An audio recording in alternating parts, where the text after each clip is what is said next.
자, 그럼 이제 저희 일반적인 어떤 재건축 얘기로 좀 넘어가서요. 보통 이제 재건축하면은 일반인들 같은 경우에는 뭐 조합 설립부터 이제 그 떠올리는데 네.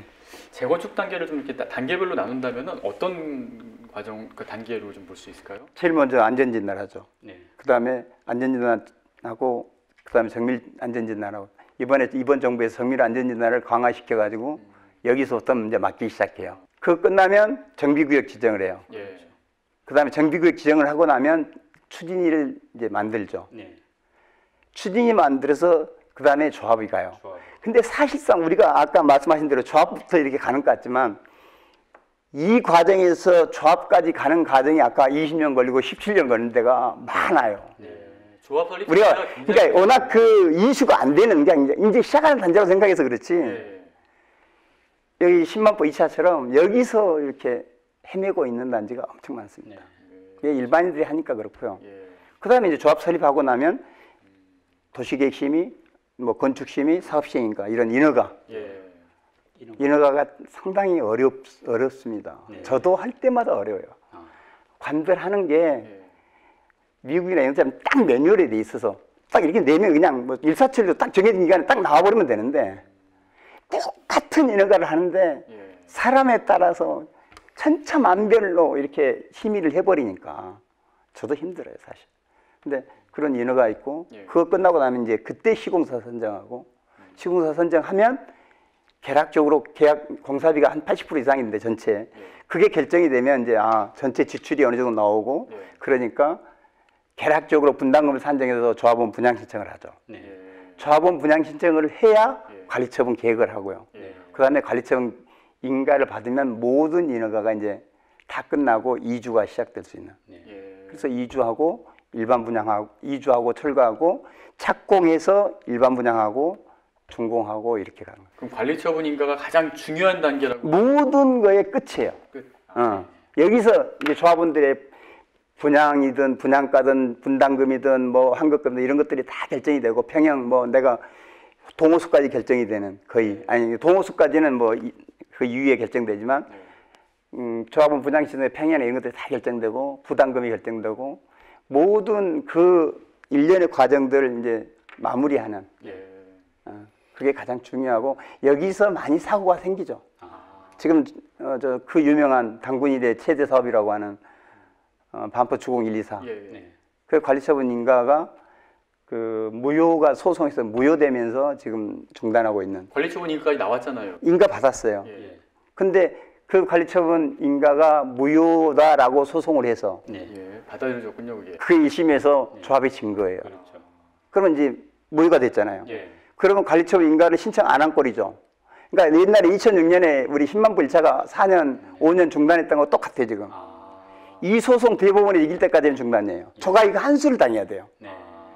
그러니까 지금도 초과이익 한수 당하면서 하면 돼요. 그런데 거기는 워낙 수익성이 좋으니까 32평이 10억이 넘어요. 예. 1인당 초과이익 한수제 세금이. 예. 42평은 15억이 넘어요. 네. 일반 중층하고는 완전히 다릅니다. 예. 그러니까 15억을 세금으로 내고는 못하죠. 네. 그게 중단인 거예요. 그래서 그 관리처분 때 이제 불만들이 터져 나와요. 네. 왜 부담금이 이렇게 많아? 나는 이거 신청했는데 왜 1순위에 떨어지고 여기에 가야 돼? 네. 내 뭐 누구는 1+1이 되는데 왜 나는 안 돼?부터 시작해서 누구는 한강변에 가는데 왜 한강변에 내가 가려고 하는 항도는 동은 한강변에 하나도 없어부터 시작해서 모든 불만이 여기서 내가 원래 한강변 동에 있는 동에 살았는데 왜 그냥 무작위로 추첨해? 네. 이런 모든 것들이 다 그때 관리처분 때 결정하거든. 예를 들어서 내가 1층에 살았는데 왜 노열층에 산 사람하고 뺑뺑이 돌에 층을 결정해? 이런 모든 불만들이 다 터져나오는 게 관리처분 계획. 어찌됐건 재건축이 이제 처음 그 시행 말하면 계획부터 쭉 해가지고 조합 만들고 준공해서 분양 다 끝날 때까지 아무리 빨리 잡아도 한 10년은 걸린다. 뭐 길게는 뭐 20년도 걸린다 이런 이야기도 하지 않습니까? 근데 실제로 해보신 이제 조합장을 해보신 경우에 보면은 이걸 어느 정도까지 줄일 수 있다고 생각하십니까? 제가 하면 7년이요. 7년 가장 빨리 하면은 그 어떤 뭐 비결이 있습니까? 아까 어떤 비결이라는 거는 아까 그 뭐 투트랙이라고 얘기했잖아요. 그렇게. 미리 그리고 준비한다. 예, 미리미리 준비하고 그다음에 저는 서울시나 서초구청의 인허가나 심의위원들의 성향이나 어떤 그 정책이나 첫째는 서울시의 정책에 정면으로 맞서면 안 돼요. 네. 잠실 주공호단지, 네. 음마 아파트 네. 그거는 아웃입니다. 아, 서울시가 계속 안 된다는데 그냥 수천 명 끌고 와가지고 혹은 날 50층을 해줘 데모 백날 해봐야 안 돼요. 넌 찍혔어. 안 해줘야 해. 예. 그러니까 진짜 정부나 서울시 맞서는 건 아니에요. 네. 그리고 그 사, 기대. 예. 그리고 그 사람들이 원하는 어떤 방향을 미리 진짜 이게 반영을 시켜서 가면 네. 남들은 심의를 2번, 3번 반려당할 때 거의 저는 한 번에 거의 통과하고 조건만 좀 달아주는 정도. 네. 그러니까 이건 정말 말로 설명하기 뭐 하는데 이건 그 전문은 설계사인데 네. 그 설계사한테만 맡겨놔가지고서는 절대로 되지가 않아요. 그래서 그 설계사하고 조합장이 같이 만들어 나가는 건데 네. 그것도 설계사한테 중복을 하라고 하면 보통 조합들은 안 해요. 바뀌는데 왜 내가 먼저 해야 되냐. 그 다음에 이 돈 네가 낼래. 네. 부터 시작하면 총회에서 이 결이 힘들어요. 네. 야, 왜 설계비를 왜 이만큼 더 줘야 되는데. 근데 저 같은 경우는 오케이, 돈 줄게 그럼. 그리고 조합원들은 설득할 수 있고. 설득을 해요. 예. 그러니까 그런 식으로 이렇게 하면 한 인허가는 한 2년 반. 2년 반. 예. 그리고 그 이주 철거 1년. 그럼 3년 반이잖아요. 예. 그 다음에 입주 공사기간 3년. 네. 그럼 7년. 그러면 6년 반에 7년이에요. 그러니까 지금 말씀하시는 건 안전 진단부터 시작해서 이제 준공까지 예. 그때까지 최대 막 당기면 한 내가 볼 7년 때는 정도, 7년이면 7년 될까요? 정도 다- 근데 대한민국 평균이 한 15년 정도, 평균으로 보면. 평균이 15년이요. 그러니까 추진위부터 평균 20년이 넘습니다. 예. 예. 추진위부터. 예. 왜냐하면 개포지구 보세요. 한 6년, 7년부터 시작해서 지금 2000년, 19년 작년부터 입주 시작해요. 네. 다 20년 넘었어요. 네. 음마 30년 넘게 가고 잠실주공호단지도 30년 넘게 가지만 예. 대한민국에 거의 뭐 우리 신만포 1차도 22년 결국은 네. 다 그렇게 20년 이상 걸려요. 그 다음에 조합 설립 인가 받으면서부터는 15년 이상. 그러니까 배가 더 걸리니까 그 원가만 해도 네. 그 공사비나 그 사업비만 해도 상당하죠. 그거를 절반으로 당기면 예를 들어 저한테 20억 주면서 연봉을 20억 주는데 7년 만에 네가 준공시킬 수 있느냐. 네. 되죠. 그러면 저한테 주는 건 140억밖에 안 돼요. 네. 근데 예를 들어서 뭐 압구정 현대나 이런 데는 사업비만 거의 사업비만 7조 원, 공사비가 한 3조 몇천억. 네. 거기서 나한테 140억 주고 7년 만에 입주했다? 그러면 7년, 8년 당긴 거에 10분의 1, 100분의 1? 당겨서 절감한 지출 금액의 한 100분의 1? 네. 그 정도밖에 안 돼요. 그러니까 20억 준다고 하죠. 이제 일단 그 조합장님 이야기는 이제 들었고 어떤 관련한 경험적 이야기 외에 이제 재건축의 어떤 제도적인 문제 요것도 한번 네. 짚어보고 싶은데요. 그 지금 여러 가지 규제가 많은데 이제 그 중에 하나가 분양가 상한제지 않습니까? 네. 이제 분양가 상한제를 하려는 어떤 정부의 의도는 지나치게 값이 올라가는 걸 잡아보겠다는 그런 의도는 충분히 이해가 되는데 현실에서는 일단 청약을 통해서 당첨된 사람한테 로또를 주는 그런 식으로 지금 현실에서는 작동하고 있거든요. 그런 지적에 대해서 우리 조합장님의 생각은 어떻습니까? 예를 들어서 지금 분양가 상한제 하면 네. 지금 분양가 상한제 아니더라도 지금 원베일리가 4,890에 승인을 받았습니다. 네. 자, 입주하자마자 1억은 무조건 넘어간다는 건 뭐 상식선이에요. 네. 분양받은 사람은 당연히 1억 넘어갈 거라 생각하고 분양을 신청할 거고요. 네. 그럼 반값도 안 되는 거에 분양을 받잖아요. 네. 그런 분양가를 반값 이하로 낮춰서 분양가 상한제에서 반값 이하로 분양을 하게 되면 네. 아파트 가격이 4,900에 5천만 원 했으니까 6천만 원에 형성이 됩니까? 그러면 이게 잡힌 거죠. 네. 근데 분양받고 입주하면 이게 1억 천 가버려요. 그러니까 분양가 상한제에서 분양 가격은 왕창 낮춰놨는데 네. 근데 실제로는 그런 분양가, 입주했을 때 가격이 한 6천, 7천에서 워낙 분양가 낮았으니까 이 선에서 고정이 된다면 이건 효과가 있는 거고. 네. 근데 이거하고 상관없이 2배, 3배에 대해서 1억 천 가버리면 전혀 효과가 없는 거죠. 네. 이건 효과 없는 거예요. 아무런 효과가 없어요. 예. 단지 재건축을 중단시키는 효과밖에는. 아마 그 효과는 노리고 있을 거예요, 충분히. 그러니까 조합원들에게 돌아가는 이익을 좀 줄이는 효과는 있지만 네. 실제로 그 어떤 전체적으로 재건축 관련한 어떤 활성화라든지 이런 데서는 또 활성화는 아니고 네. 완전히 공급을 막는 두 가지 이 주범이 있어요. 다른 이 규제는 전혀 큰 의미가 없어요. 네. 이주할 때 대출해 주지 마. 아예 이제 대출 막았어요. 네. 그거 어떻게든 합니다. 이주는 해요. 돈을 빌려오든 개인적으로 해결하든. 예. 다른 것들은 다 문제 없어요. 예. 오직 초과이익 환수제하고 분양가 상한제예요. 네. 그 다음에 이제 하나 이번에 핵폭탄금. 이 두 개 거의 맞먹는 핵폭탄금이 뭐냐? 금년 안에 조합 설립 인가 신청 안 하면 2년 거주하게 만든 거. 예. 실거주 2년. 네. 지금 40년, 50년 아파트 그것도 20평 밑으로 되는 데다가 누가 실거주 2년 하고 그거 뭐 재건축 하려고 살 사람 없어요. 전부 다 투자 목적으로 사왔지 지금까지. 네. 근데 그걸 2년 거주하라고 그러면 지금 투자 목적으로 산 사람도 다 팔아야 되고 새로 살 사람도 없고 네. 이건 진짜 세 가지가 핵폭탄인데 이 두 가지는 재건축 활성화보다는 완전히 재건축을 못하게 지금 다 누르고 있는 네. 정책이고 이거의 수혜자는 일반 서민 아니고 강북에 있는 서민 아니고 이제 대출 다 막아놨으니까 평당 5천에 해도 34평이면 17억이란 말이죠. 현찰 17억 가지고 있는 사람도 그게 강남의 부자들 받았어요. 강남의 부자들만 예. 분양받을 수 있는 거예요. 네. 로또를 강남의 부자들만 지금 주고 있어요. 결과적으로는 예. 그러니까 이건 정말 잘못된 내가 볼 때는 제도다. 효과는 하나도 없고 정말로 서민한테 돌아가는 뭐 어떤 그런 메리트도 없고 강남의 부자한테 한 채씩 더 안기는 그런 효과밖에 없으니까 내가 볼 때는 그리고 분양가 초과이익 상한제는 환수제는 어느 정도 환수를 하는 건가요? 여기 액수가? 그게 좀 부담이 될 정도로 굉장히 이렇게 지금 반포 주공 3주구가 예.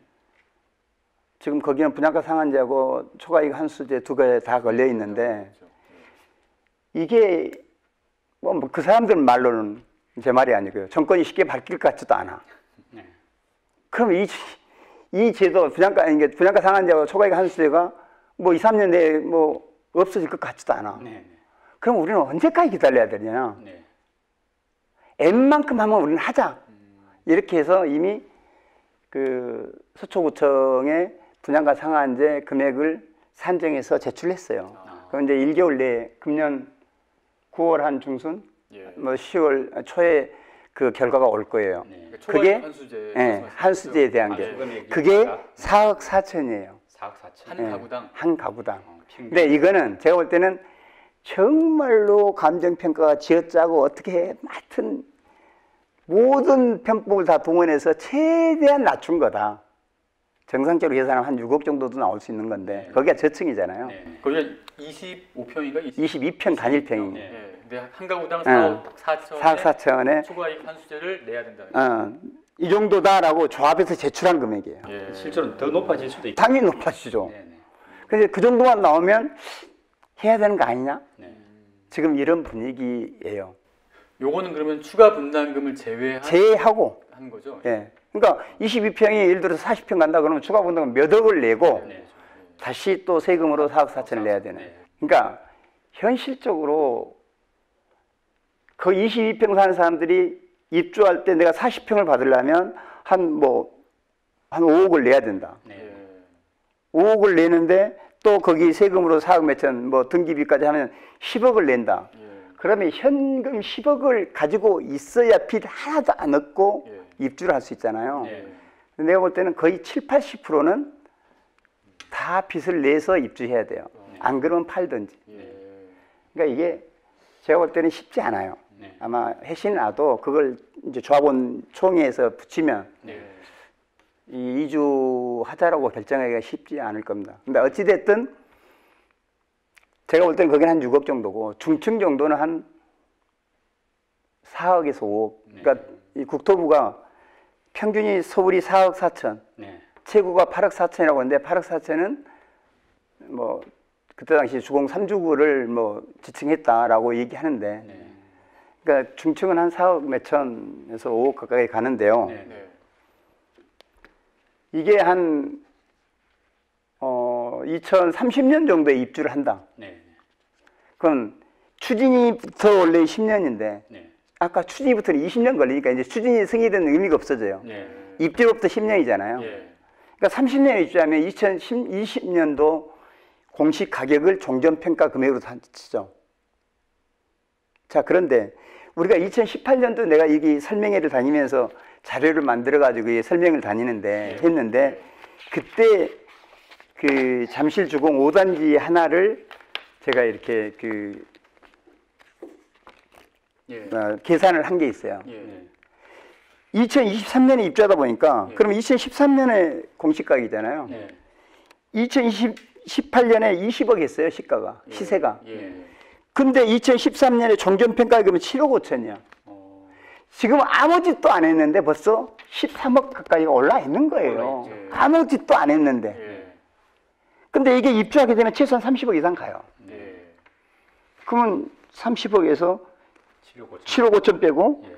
공사비 재반 비용 빼고 자연 상승분이 보통 한국감정원의 자연 상승률은 주택, 단독주택, 뭐 연립 다 포함해서 평균이니까 한 20% 정도예요. 10년 동안. 그러니까 말이 안 되는 건데 그거 적용하면 5억 3천이 나왔어요. 네. 23년에 입주할 때. 예. 근데 30년에 입주했는데 30년에 이렇게 틀어막으면 한 10% 오른다고 보고 33억으로 간다고 보면 예. 20년에 공시가격이 16억이에요. 예. 지금 거의 엄청 올려놔 버렸죠. 몇 년 사이에. 네. 네. 1억 나와요. 그럼 더 늦어지겠네요, 당연히. 그러니까 30년 유예 한다면 네. 네. 공시가에 거의 80% 90%까지 갖다 놔버리니까 예. 거의 시세에. 예. 그러니까 이게 현장 입주죠. 그러니까 내가 볼 때는 30년 이후에 입주하는 단지들은 네. 초과이익 한수 그렇게 뭐 별 부담 없다라고 저는 생각해요. 그렇구나. 이미 오른. 그러니까 지금 시작하는 단지들은 예, 거의 아까 10만 부 2차처럼 예. 15년, 20년 걸린 단지들은 진짜 한심한 거는 요즘 같은 정부에서 어떻게 재건축을 지금 추진위를 구성하고 재건축을 시작하자고 하느냐라고 많은 주민들이 야, 헛소리하지 마라고 얘기해요. 네. 근데 그건 잘못된 게 지금 열심히 추진해도 15년, 20년 걸리는데 이 규제가 15년, 20년 간다고 보장이 있느냐? 안 갑니다. 대한민국 규제가 아무리 오래 가도 5년 이상 역대 5개 정부를 놓고 데이터를 보면 5년 이상 간 규제가 없어요. 네. 규제했다가 풀었다, 했다가 풀었다. 다 그래요. 예. 네. 근데 20년 뒤 얘기를 지금 이 정부의 이 규제를 가지고 아무것도 하지 말고 멈춰 있으면 네. 그건 말이 안 되죠. 근데 사람들은 그래요. 그래서 제가 설명회 가서 설명회 한 방이면 서로 내요, 이제.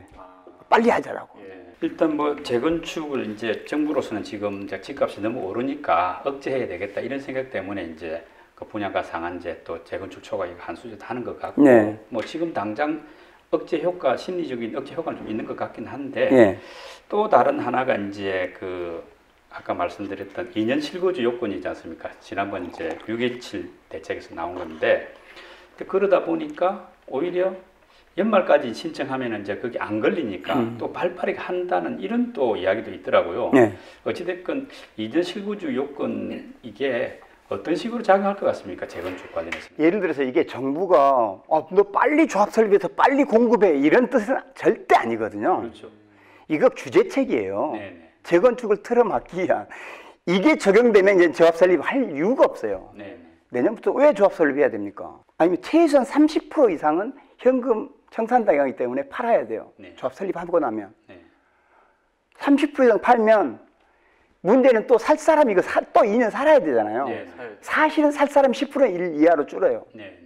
팔 사람은 30%나 돼. 네. 그러니까 실거주라는 게 그렇게 큰 영향을 미치나요? 자, 40년, 50년 허구한 날 위에서 물 터져요. 네. 대관할. 내가 안에서 왜 허구한 날 물 터져? 네. 이번에 장마 들어오면 그냥 비 다 들쳐. 예. 엄청 시끄러워. 예. 단열 안 돼 있어. 네. 추워, 더워. 예.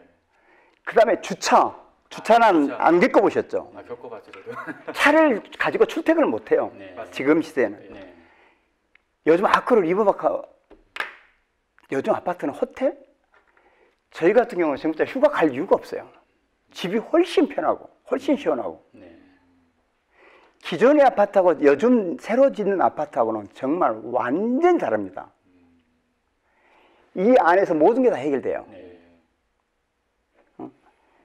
자, 그런데 그렇게 수십억, 수백억 재산가들이 강남에 집을 하나 살려고 하는데 그것도 진짜 노른자이 살려고 해봐야 노른자이의 재건축 단지들밖에 없잖아요, 지금. 예를 들어서 주공 1, 2, 4주 얼마나 좋아요, 재건축하고 나면. 네. 허접한데 이렇게 말고 진짜 좋은 단지, 뭐, 아까 얼마 좋죠. 여기 10만보 2차 엄청 좋죠. 언베일리 좋죠. 10만보 2차 뭐, 그 다음에 압구정 얼마나 좋습니까? 이걸 수백억 가지고 있는 재산가가 이걸 하나 내가 사서 한강 보이는데 평생 80평, 70평에 살고 싶은데 그 썩은 아파트에서 내가 2년을 살아야 된다? 그러면 아쿠 이건 좋은 거 사죠. 새 아파트. 네. 그러니까 수요가 완전히 줄게 돼 있어요. 효과적인 그 재건축으로 인한 어떤 집값 상승을 방지하는 효과는 있겠습니다. 그런데요. 예. 예를 들어서 음마 아파트 이번에 저기 조합 설립 못 합니다. 그런가요? 거기는 정규구역 변경부터가 안 돼 있어서 네. 그 정규구역 변경하고 난 다음에 이 조합 설립 인가 신청이 가능해요. 네. 근데 그거를 아직도 못 해서 지금 조합 설립 인가 신청도 못 해요. 그럼 완전히 망한 거 이제. 내년에 서울시가 인허가를 해줘도 음마야말로 완전히 투자 목적이었어요. 많았죠. 거의 세는 뭐 잘 나가니까 거의 40% 이상이 투자 목적으로 거주 안 하는 사람이에요. 그러니까 내년부터는 이제는 그 조합 설립하기가 쉽지가 않아요. 근데 지금 요즘 신문 보면 음마가 뭐 2억 올랐느니 최근에 1억 올랐느니 하잖아요. 예, 그렇게 나오고 있죠. 그러니까 이게 재건축 안 하면 집값이 폭락을 해버리느냐? 네. 절대 가치는 언젠가는 하거든요. 아, 그러니까 어떤 때는 나중에는 희소 가치가 있어요. 아, 대추성에 이거 하나 남았어, 이제. 네. 반포에 1, 2, 4주고 하나 남았어. 진짜 좋은 단지야. 네. 절대 가치가 떨어질 수는 없죠. 그러니까 네. 폭락하지는 않아요. 그러니까 폭등하지도 않겠지만. 네. 네. 뭐, 어느 선에서는 안정은 시킬 수는 있을 거예요. 어느 선에서는. 그런데, 네. 그렇게 다 막아놓으면, 네. 대한민국에 가진 사람들은 요즘 돈 엄청나게 풀렸죠. 많이 또 풀렸죠. 부자들은, 그러니까 진짜 고급 아파트 수요자들은 엄청 많아요. 실제로. 근데 1년에 한 채도 공급을 못 해. 나홀로 한 동짜리 뭐 40 몇 가구, 50 몇 가구 이런 거 말고 정말 부자들이 한 50억짜리, 60억짜리 사고 싶은 아파트는 단 한 채도 1년에 공급 못 한다고 생각해 보세요. 그 사람들이 영원히 집을 안 살 건 아니고 그러면 온베일리처럼 신축되는 네. 아쿠라처럼 신축해서 유명한 네.